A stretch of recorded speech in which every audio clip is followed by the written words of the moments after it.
नमस्कार, आप देख रहे हैं द न्यूज। आपके साथ मैं सृष्टि मिश्रा। आज आया आपके लिए बजट सरकार के द्वारा।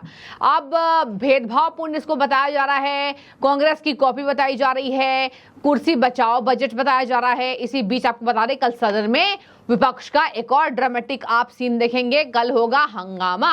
यहाँ पर कहा जा रहा है कि बिहार के लिए एक बड़ा पिटारा खोला गया। हालांकि विशेष दर्जा तो नहीं मिला, लेकिन यहाँ पर जो मांग थी उसको यहाँ पर सरकार ने खुश करने की कोशिश बिहार को किया है और आंध्र को भी विशेष बजट। लेकिन इसी बीच विपक्ष ने कहा यह डिस्क्रिमिनेशन है। पत्रकार जी बताइए, आज बजट में किस तरीके से संतुलित ये रहा? क्योंकि देखिए, सरकार जानती है कहीं ना कहीं हमसे नाराज थी जनता, थोड़ी बहुत जनता को हमें मनाना पड़ेगा। तो बजट में सोना चांदी और मछली से बने भोजन, इसके साथ बातचीत करें तो टैक्स स्लैब को कम किया गया है। इसके साथ पहली बार नौकरी पाने वालों को भी रियायत मिलेगी। क्या क्या खास रहा और क्या विपक्ष को ये जरूरी है कल हंगामा करना या एक आदत सी बन गई है? क्या कहेंगे इस बार आप? दोस्तों नमस्कार, मैं अजय पत्रकार। देखिए, ऐसा है, जो बजट है ये अभी तक जो भी बजट आते थे, इस बजट की खासियत है लोग लुभावन नहीं है, शो वाला नहीं है कि लोग लुभावन का नारा दे दिया गया हो। हाँ। इसके पहले बजट ऐसे आते थे कि आल्टा सस्ता कर दिया, आल्टा लाली लिपस्टिक सस्ती कर दी। और बड़े उससे वित्त मंत्री कहता था ये, कांग्रेस के समय वित्त मंत्री जब बीपी सिंह के समय बजट हुआ उसके बाद। मगर जो महंगे सामान थे उनको सस्ता नहीं किया। ये बजट ऐसा कुछ नहीं रहा कोई चीज़ फ्री मिलेगी, कोई भी चीज़। इस बजट की जो सबसे बड़ी खासियत रही, किसी ने नहीं देखा कि वास्तव में एक ट्रेंड है कि जो भी सरकार होती है, दो लॉबियां होती हैं स्टॉक एक्सचेंज बाहर हर जगह व्यापार में। एक मंदड़ियों की होती, एक तेजड़ियों की होती। वो लॉबी भी पॉलिटिकल उससे होती है। कभी विपक्ष के पास मंदड़िए ज़्यादा होते हैं तो कभी तेजड़िए होते हैं। इन लोगों ने एक नैरेटिव बना लिया था, पहले से सेट था इंटरनेशनल लेवल पे, और इंटरनेशनल के व्यापारी खास तौर से जॉर्ज सोर्स ने आज पूरी तैयारी कर ली थी और पूरी फीडबैक तैयार कर लिया था कि एकदम से गिरा देंगे स्टॉक एक्सचेंज को। ये लोगों ने कोशिश भी की, मगर स्टॉक एक्सचेंज कोई विशेष रूप से गिरा नहीं। तमाम चीज़ें सस्ती हुई। सीमा शुल्क में इन्होंने कटौती कर ली। अब होता क्या, जब भी बजट आता है तो लोग अपना सामान रखे रहते, तो उनको होता कि दाम बढ़ गए तो क्या करते हैं, कोई चीज़ 20 रुपए की तो 25 रुपए बेच लेते हैं। अब पब्लिक भी होशियार हो गई, वो ये कहेगी भैया इसमें कुछ बढ़ाई नहीं, उल्टा जो वो है वो टैक्स कम हो गया है, इसलिए आप 20 की 25 क्यों दे रहे हैं, अब आप 20 की 19 दीजिए। तो 19 तो व्यापारी देख नहीं, मगर 20 की उसको देना पड़ेगा। तो आपको बताने रियलिटी ये है, जिन्होंने महंगाई बढ़ाने की कोशिश करेंगे वो औंधे मुंह गिरेंगे, उनको पब्लिक जवाब देगी। अगर किसी ने कंप्लेन कर दी तो आप समझ लीजिए उनको जेल तक जानी पड़ सकती ऐसे स्टॉकिस्टों को। आज उस तरह की कोशिश हुई। मैं आपको बता रहा हूँ, तमाम चीज़ें सस्ती हुई, सोना चांदी सस्ता हो गया। मेन इकोनॉमी सोने चांदी से है। और बहुत दुखद बात कह रहा हूँ, ऐसा नहीं है कि हमारी अर्थव्यवस्था का सिर्फ स्टॉक एक्सचेंज बैरोमीटर है। मानते हैं हम, उसका खंडन नहीं कर सकते, उसका हम विरोध नहीं कर सकते, मगर भारत की अर्थव्यवस्था दूसरी है। दूसरी अमेरिका ने प्रतिबंध लगाया कई लोगों, तब भी भारत की अर्थव्यवस्था चलती रही। अंग्रेज भी इस बात को मान गए, भारतीय अर्थव्यवस्था को कोई भी। अब आपको बताना है कि सोना चांदी सस्ता किया। सोना चांदी सस्ते से मोदी का एक बहुत बड़ा उद्देश्य है कि मोदी ने कोरोना काल के बाद, उसके पहले बाद में सोने का स्टॉक खरीदा और स्टॉक किया। इसका मतलब बहुत दूर दृष्टि की बात है। अगर भारत को मजबूत करना है, हमारे घर में पहले महिलाओं के पास सोना होता था, मुस्लिम मजहब में भी सोना होता था, और एक आभूषण होता था, जिससे क्या होता था, हिंदू मुस्लिम सिख ईसाई कभी भी जैन समाज, कभी कोई आपदा हुई घर पर तो महिला अपने गहने से इकोनॉमी चला देती थी। ठीक है। टाटा ग्रुप में यही हुआ, गोदरेज ग्रुप में भी यही हुआ कि एक बार वो लॉस में हुए तो उनके यहाँ की महिला ने क्या किया, अपने वर्ल्ड के सबसे कीमती हार को बेचा और सैलरी दी कि इनको कर्मचारियों को, और फैक्ट्री को मूव रखा। अब वही टाटा ग्रुप, गोदरेज ग्रुप आज वर्ल्ड के माने हुए हैं। ऐसे 3-4 और बड़े ग्रुप हुए हैं। उनके लिए लोग ये कहते हैं कि अपना लोटा गिरवी धराए। तो मतलब एक कहावत है, लोटा का मतलब ये अपना सामान उन्होंने मूव किया। किसके बल पे किया? सोना चांदी के बल पे। अब आपको बता दें, फिक्की के चेयरमैन ने एक बार कहा था बहुत पहले कि हमारे यहाँ चूँकि सोना चांदी स्टॉक में किया जाता था, इसलिए हम लोग इकोनॉमी को मेंटेन कर।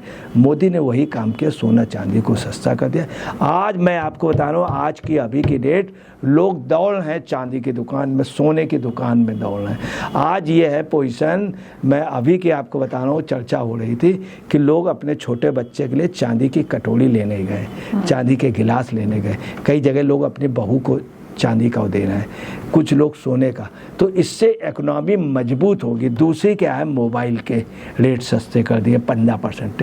बता, मोबाइल के रेट महंगे, मोबाइल 50,000 के भी 1 लाख के, लोग आजकल महंगे मोबाइल खरीद रहे हैं। अब अगर 1 लाख का है मोबाइल, अगर 85,000 का मिलेगा तो आदमी तुरंत लेने जाएगा, परचेजिंग बढ़ेगी।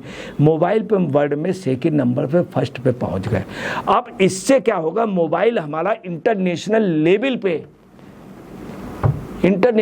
पे अपनी जगह बना लेगा। अब 85,000 के मोबाइल की वजह से लोग खरीदेंगे, इतनी ज़्यादा परचेजिंग हो जाएगी। हर 10 में 2 आदमी यही कह रहे हैं यार मोबाइल अब ले लेंगे।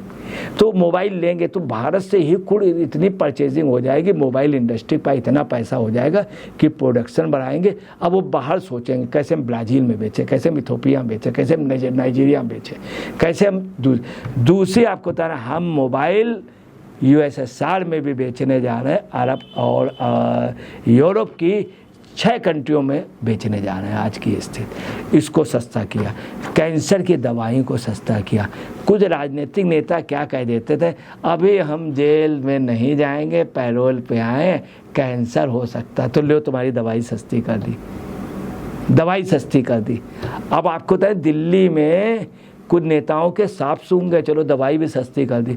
तो मोदी जी ने उनका भी ख्याल रखा कि लो तुम्हारे लिए दवाई सस्ती करें, तुम्हें जेल में भी सुविधा, यहाँ भी सुविधा।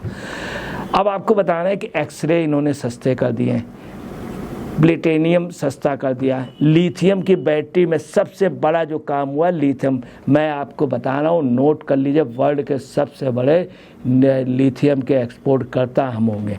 दूसरे लिथियम के अलावा बैटरी बना के हमारी वर्ल्ड में बेचे लिथियम के कई आइटम हमको उसके भंडार मिल चुके हैं, और अभी उसकी बहुत सक्रेसी रखी जा रही है, और वर्ल्ड में हम लिथियम पे हावी होने जा रहे हैं। मछली पे उन्होंने किया। आपको बताना, अगर इंडियन इकोनॉमी को मजबूत करना है तो गाय और मछली हमारी यूनिट है। अगर मछली पालन पे हम लोगों ने छूट दे दी तो लोग मछली का करेंगे। आपको बताना, आज भी 1/3 पब्लिक मछली पे डिपेंड है। तट पे, नदियों के तट पे मछली वर्ल्ड का सबसे बड़ा व्यापार है, सबसे बड़ी डिमांड है, सबसे बड़ी डिमांड। दूसरा भोजन पे उन्होंने किया, तो इससे भोजन पे आ जाए। चमड़े से बनी वस्तुएं, अब क्या चमड़े से बनी वस्तुओं पे भी टैक्स हटा लिया और सस्ता किया चमड़े को। इधर चमड़ा हमारा बाहर जाता है, सबसे ज़्यादा एक्सपोर्ट होता था, हम चाइना से पिछड़ रहे। तो निश्चित तौर पे मैं बता रहा हूँ, नोट कर लीजिए कि हमारा एक्सपोर्ट बढ़ गया, चमड़ा हमारा सस्ता हुआ, चमड़े से बने आइटम। अब हमारी जो काठी, घोड़े की काठी, चाबुक, सूज, आर्मी के सूज, ये सब कई कंट्रियों से डिमांड होंगे, चूँकि हमने इसके अलावा क्या किया, ये तो सस्ता किया। ऑक्ट्राइड ड्यूटी, एक्सपोर्ट ड्यूटी और सीमा शुल्क, ये सब भी हमने कम कर लिए। ठीक है। तो इससे क्या है, बैटरी मछली पालन पे, रसायनों पे किया, पेट्रोकेमिकल पे कर लिया, जूते चप्पल पे किया, जूते चप्पल के करने पे हमारे एक्सपोर्ट 25 आवश्यक चीज़ों पे किया। तो और बेसिक कस्टम ड्यूटी करते कि चांदी 3,000 रुपये नीचे गिर गई थी। आपको बता रहे बजट आने के बाद रात तक और गिर जाएगी। लोग चांदी का स्टॉक करेंगे। अगर देश में चांदी मजबूत हो गई तो पूरी दुनिया हमसे झुकेगी। और आपको बता रहे मोरारजी देसाई ने बजट पेश किया था 1959 से 64 तक 5 बार। अभी तक के हिंदुस्तान के इतिहास में, वर्ल्ड के इतिहास में पहली ये वित्त मंत्री हैं जिन्होंने 7 बार किया, 7 बार किया। और अभी तक का जो सबसे बड़ा भाषण है भारत का और वर्ल्ड का बजट पे, वो 2 घंटे 40 मिनट का किसका है? निर्मला सीतारमण का। ठीक है, ये एज आप देख लीजिए। तो कुल मिला के जो बजट है, आपको बता रहे हैं, ये बजट दूरगामी रोजगार के बहुत अवसर होंगे, स्वरोजगार के होंगे, हमारी सुरक्षा के होंगे, और ग्रामीण क्षेत्र में और बेरोजगारों के लिए ये बजट, मगर वैसा नहीं है कि फ्री में बांट दो। ये बजट न वोट लेने के लिए, ये देश के गरीबों की, देश के आम लोगों की, किसानों की अर्थव्यवस्था को ठीक करने का बजट है। तो विपक्ष का कल इस पर ही हंगामा होगा। जो आपने सुना, बजट, आम बजट जो पेश किया गया है निर्मला सीतारमण के द्वारा 7वीं बार, और इसके लिए कहा गया है कि विशेष न्याय किसानों और युवाओं को दिया गया है, महिलाओं को भी बिल्कुल सामान्य दर्जा दिया गया है कि महिलाएं भी किसी से कम नहीं है। इन बजटों के द्वारा हम यही देख रहे हैं। लेकिन फिलहाल देखिए, यहाँ पर बड़ी बात यह हो जाएगी कि कल विपक्ष का हंगामा इन्हीं बजट को लेकर होगा। लेकिन आपकी क्या राय है? क्या आपको लगता है कि यह बजट आपके लिए भी खास था? जरूर हमें कमेंट के जरिए बताइए। शुक्रिया।